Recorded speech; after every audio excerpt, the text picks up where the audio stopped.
Pang-anim na battle lang hapon, di nyo pa rin kami mahuhuli kung nasan kami. Ngayon, kasama ko na si JD ng Flip Top. Kasama ko rin pala si JD ng Flip Top. Wow. Ayan, maraming salamat sa sponsor namin, Next Gen, Dungkat, B-Rabbit, Babe Shop, B&W, Salon, Poblacion, Balsunga, Elite Clean, by Sir Arlan, Kraken, Jeffro, Hypebeat, BMW, BWP, Macar, Care Salon, Luis Sabon, Index, Jun Gabiola, OMB, Blanco at Masikap, at sa aming mobile na si Sir Bong. Ngayon, sa kanan ko, pakilala ka pare. Yo, Kuljak nga pala. Shoutouts pala sa HBBCB tsaka sa Next Generation sa Danger Zone. Okay, sa kaliwa ko, pakilala ka pare. Laikram nga po pala. Kaya magulo, magchichoke ako. Mananalo ng coin toss siya, kaya mauuna siya. Mauna ka na. Game. Kuljak, wala kang tira. Oh. May content na agad sa isang linya. Kaya wala nang intro. Pangalan pa lang busog ka na sa info dito. Di kasi nipot ni J-Mix. Ay puta. Mas may chance pag dumating ka grupo ko kung binigay mo yung kuya. Todo effort ka pa man din. Tapos di ka sisiputin. Abay grabe ba? Kasi kahit sinong lalaki men, yung Kuljak di papansinin pag may babae na. Ubusin natin pag-construct ng wordplay sa pangalan mo. Kaso tinatamad na ako. Wala kang asawa? Sige, sa GF mo na lang kita ipapatrabaho. Oh, bas, magrebat ka na kesyo wala kang GF. Kami alam na yun. Pinakagat ko lang mga hurado sa double meaning. Kaya nga, Kuljak eh. Sige. Alam? Tuloy ko na lang. Tuloy. Paano na lang? Kung hindi yung speaker, mahirap maging repeater. Wala ka rin GF. Kami alam na yon. Pinakagat ko lang mga hurado sa double meaning. Kaya nga Kuljak eh. Single ka ngayon. Baka sabihin mo sa kalibugan na lang iahambing pangalan mo. Huwag ka na magtampo. Titanic kasi magiging cool si Jack pag nagyelo ngayong inabot na yung lalim ng barko. Gasgas ba rhyming? Applicable kasi sa gagong to. Kaya wag niyong mamasamain. Gusto ko lang din kasi ipakita dun sa backers kung paano to harapin. Bale, daanin na lang sa sigaw. Gamit mga generic na letra. Ang tinutukoy ko ay ikaw, di ba yun yung baon mo sa gera? Dinadaan sa delivery, mapagtakpan lang yung wak na bara nitong Kuljak. O, talagang idol mo lang siguro si kuya mo. Talagang idol mo lang siguro si kuya mo. Yan naman, talagang idol mo lang siguro si kuya mo. Patay. O, akala mo, yun na naman. Lagi na lang kasi nangyayari. Ano? Dito na. Manig. Sa tunog nalilitaw bawat pantig itutugma at tulog na sisigaw pagkabanggit itutumba. Sa bitaw masasabon pagkat bulaan mga rima at ikaw magkakampyon. Ano akala mo ganun ulit? Hollow rhyme ni Invictus, punto ko lang. Masulit yon ang kaso, bad trip at boring dito. Gusto ko lang maulit yung paglampaso ni Patrick sa Tolentino.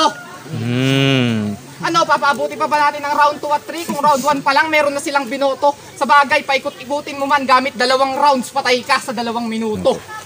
Eksakto. Laikram! Buhay ka pa pala. Ginawa kang alak nung balot, tang ina ikaw yung tinungga. Yang asta mong tiga, sinibig lang nadapa, puro yabang. Wala namang ipapakita. Sa bagay, elga ka nga pala. Pero kahit maitim, mabuti naman kanyang kalooban. Isipin yung siya yung sumalo ng kamatayan ng kanyang kaibigan. Yung kaibigan mong takot na umiwas sa disgrasya. Pasensya na Laikram, sa'yo nalipat yung sintensya. Kaya J-Mix, di ka ba nahihiya? Sa mga tropa mo palagi hingi pasensya dahil sa di mo pagdalo sa iyong kaarawan. Pero sa akin wala na yon. Kaya nga sinurpresa. Kasi kahit ako di tutuloy pag alam kong madidisgrasya. Kaya nandito ako ngayon. Kahit kalabang ko'y nahubog ng nahubog. Pero di ba para mo naman akong asawa? Kasi alam mong sa akin ka mahuhulog. Lakas ba ng linya? Basic lang, di na kailangan pag-isipan. Dahil di naman ako takot sa'yo kahit sabihin mong may father sa policeman. Kasi hindi ako takot. Wala akong iniiwasan. Pag walang mapuntahan, kalaban yung tinutuluyan. Laging dala bayag. Pero ito mas matapang dahil sa kulay. Na pagkakamalang bayag, pumasok pa sa aking isip. Tinalo niya daw ako sa panaginip. Bangungot kumbaga. Talunin mo ako sa panaginip. Tangina mo, gumising ka! Siya daw ang prinsipe sa grupo! Binaybi nyo kasi masyado. Ayan tuloy, malaki yung ulo. Tapos mahilig pa sa omad. Ako na magpapadapa sa bata. Sige, hayaan yung lumungad. Round 1 pa lang, nagpakulo na. Paano mo ako mapapahinto? Ako'y punong-puno ng gasolina. Paano mo ako mapapahinto? Tinatapat niyo puro bobo. Paano ako hihinto? Labas ng Goto ay 5-0. Kalabang tinapat ay mamalasin. Dahil sarili ko lang ang may kayang magpahinto sa akin. Kaya pasensya na, bitin yung rounds na nasa ulo. Sinadya kong bitin, inibikte, kaya patay 2 minuto. Time! Ay, Tangina mo. Alis pa rin. Pag pinanong ko kabubuhan neto, malamang iyak.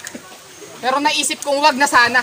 Kaso kinukonsinti nyo, kasi tulad niyan, panay react sa bawat wak na bara. Kasi sabi niya kay Backers, masakit na ba puson? Pues makinig ka sa aking sasabihin. Magbigti ka na lang tol, sigurado doon na lang bitin. Seryoso?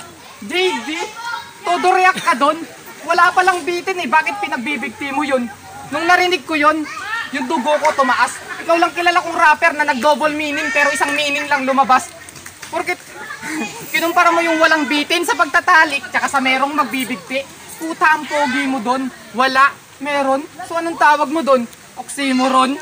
Porket nauso sa flip-top yung wordplay, itong kupal nagpipilit gawin. Cool Jack, kahit anong gawin, di mo pa rin kayang gawin. Pasalamat ka, tamad na tamad akong pag-aksayan ka ng panahon. Sa bagay, sapat naman na siguro nakapagsulat ako kahapon para tong kupal makahon. Sobrang boring pero di naman nakakabato. Kaya wala akong rason para siya ipagpuyatan. Sadyang wala lang tong papel sa liga kaya di kita masulatan. Pero siya, di nauubusan. Kasi mandadamay naman. Ganyan talaga pag nagkagipitan. Nandadamay na lang. Usapang damay, edi damay-damay na to. Manang-mana ka sa kuya mong nandadamay, ano? Mandadamay ng inosente. Mandadamay ng inosente.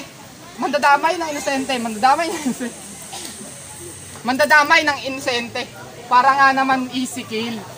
Mandadamay para sa panalo na parang si Easy Oops. Damayan ba gusto mo? Hindi. Dadamayan lang kita. Kasi di mo mamamalayan paglalamayan ka nila. Ako, kung di lang ako nakakalimot, wala akong maalalang natalo ako.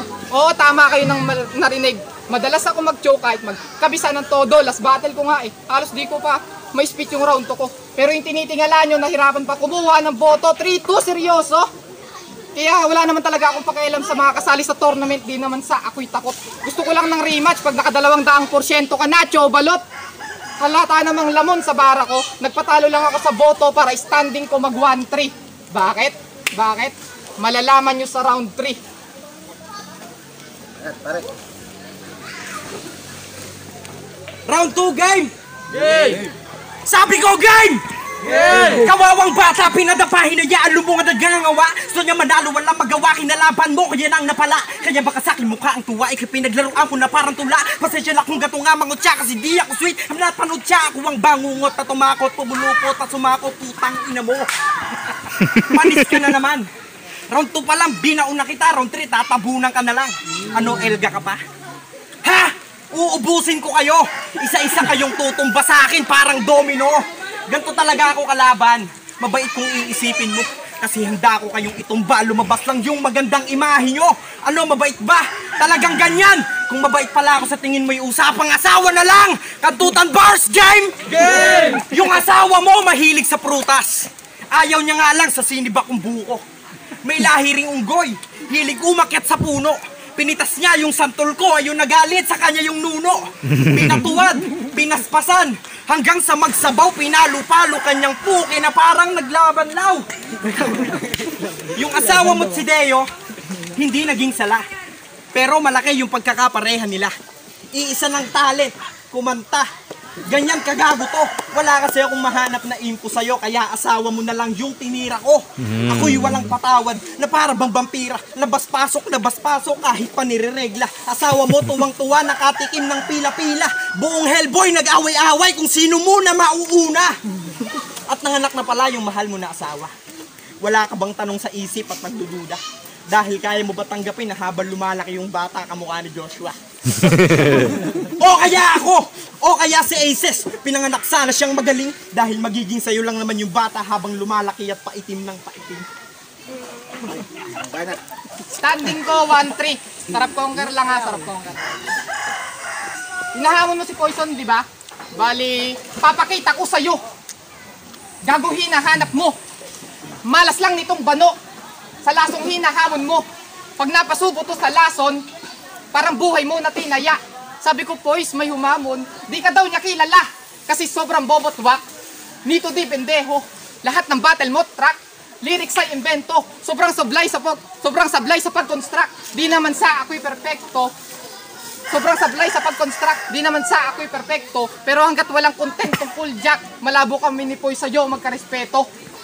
Nahanapan kita ng butas. Ang kaso lulusot ka ba? Kaya nga ginamit ko internals ng batas para susunod ka na. Nagmistulang trespassing sa pagdayo. Kaya wala akong magawa kundi patulan to. Anong kaso? Walang kaso. Pwede naman patayin sa sariling bakuran ko. Kaya Poise, ako na bahala sa gagong to. Ako pa lang dito, sapat na. Tama-tama, uuwi yung next week. May bunguna akong ibibigay sa kanya kasi mapabatelo sa kanta. Puta kahit san banda, yung mga pamatay ko na bara, kahit sino mapapasampa. Madalas akong ikumpara dun sa Balakid. Hindi dahil sa simile at metaphor at deep line ni Balakid, kundi sa palagi ang pag-choke. Oo ni Balakid, pero aminin nyo man sa hindi na pag di ako nag-choke sa tournament, ako magiging Balakid. 2 araw na preparasyon. 2 araw na preparasyon. Kaya tila lugi pa ako, pero nakahandang ipaglaban yung 3K na parang si Bonifacio. Kaya ako ay papatay ng malakas tila. Hindi naman, kasi itong Cool Jack mahina. Ipanalangin nyo na lang na mag-choke ako, yun na lang kaisa-isang babala ko. Ipanalangin nyo na lang na mag-choke ako, yun na lang kaisa-isang babala ko. Kaisa-isang babala ko. Fuck! Round 3 na kasi, baka makalimutan ko, mag-choke pa pala ako. Lazy J versus Cool Jack na ba sa finale pag nagkataon? Mga hangal, hanggat may Elga at Finest sa tournament, malabo kayo na magkampiyon. Round 3. Mabaho mo na pangalan, bilis kumalat. Tila ayaw pumreno. Tapos biglang gusto bumango, kaya pala dumikit sa deyo. Siya daw kumpleto na sangkap, bumubuo sa pagkatao. Ulol, anong sangkap? Baka isang baso, kasi sinabihan ka na ng bawi, hindi ka pa nakinig. Sa ganyang estilo pari ay wala akong bilib, kaya hindi mo na mauuto pa mga tao. Isimil lang naman to sa akin, ba't naghahangad pa ng panalo? Di nyo ako mayayanig, magtulong-tulong pa buong grupo. Cool Jack sa simula, Cool Jack pa rin hanggang sa dulo. Like Ram isang bagsak, tayo sa pagkakaupo mo. Malakas ka nga at matalino, yan ay di na maaagaw. Sa iyong taas ay babagsak, wala agad parang bulalakaw. Tsansa mong manalo sa akin ay malabo ang hiling, kaya wala ang ibang pwede na gawin kundi ang umiling. Tumingala ka na lang sa akin, yan ang maganda mong gawin. Sisigaw ka ng eclipse pag nagdilim ang aking paningin.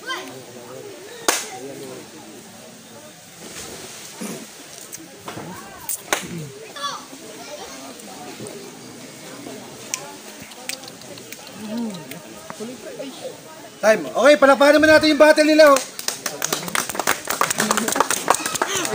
Okay, kung nagustuhan nyo yung battle nila, Like Ram at saka ni Cool Jack, palakpakan natin sila, isang bagsak. Okay. Boto lang, JD, baka may sasabihin ka. Shoutout nga pala sa mga sponsor, sabi ni Kansohan. Okay, ang boto ng Urado, 4-1 para kay Cool Jack. George. Ako nag-isang bumoto kay Silver. Kay Ram, binato ko si Like Ram kasi unang-una kasi hindi ko in-expect na galing handa ni Cool Jack kasi nag-expect pa. Siguro mali lang sa part ko dahil mas in-expect ako na mas malakas sa kanya. Kaya sobrang na-dismaya ako na galing yung round 3 niya. Sa akin lang naman, sa part ko lang naman kasi inaabangan ko rin siya. Siguro din lang niya na yung expectation ko sa kanya. Round 1 sa kanya, round 2, round 2 kay Like Ram. Round 3, binigay ko na sa kanya dahil nga medyo nag-choke. Yun lang. Peace. Judge. Yo, Luwer. Binoto ko si Cool Jack. Okay yung ano niya. Round 1, round 2. Yung round 3 binigay ko kay Like Ram. Okay. Yun, Cool Jack. Siya nga pala, binoto ko si Cool Jack kasi kahit nag-took siya sa round 3, hindi naman na kabawasan yun kasi di naman nalatay. Sa 1 tsaka sa 2, saan niya na medyo madumi rin naman kasi yung performance ni Like Ram. Kaya yung dumi ng round 3 ni Cool Jack, hindi ko na binawasan. Kaya ay Cool Jack. C9 3DS, si Magsikan Bepro. Binoto ko si Cool Jack. Round 1, round 2 kay Cool Jack, round 3 kay Like Ram. Pero parang nandun na rin yung pinakabuod na sa round 3 ni Like Ram na kung hindi siya na Choco Istanbul man lang, maganda sana kay Cool Jack. Duma, Speed to Whale, Batang Pulo, Rap Calle, Pro, Rapista. Binoto ko si Cool Jack. Parehas naman silang nag-choke pero sa round 1 mas nagustuhan ko yung ginawa niya. Agresibo, lyrical, lahat siksik yun. Tapos yung round 2 dapat kay Lycram sana yun pero hindi pa rin niya talaga nadi-deliver ng maayos. Tapos si Patuloy mas maganda, lumalamang pa rin yung suntok. Pero parehas lang naman magaling. Pero sa round 3 nagkatalo. Lumamang si Lycram doon. Kahit siguro matapos ni Cool Jack yun, kay Lycram pa talaga yun kasi ang ganda ng pagkakasetup niya dun sa bala. Yun lang, 2-1 para kay Cool Jack.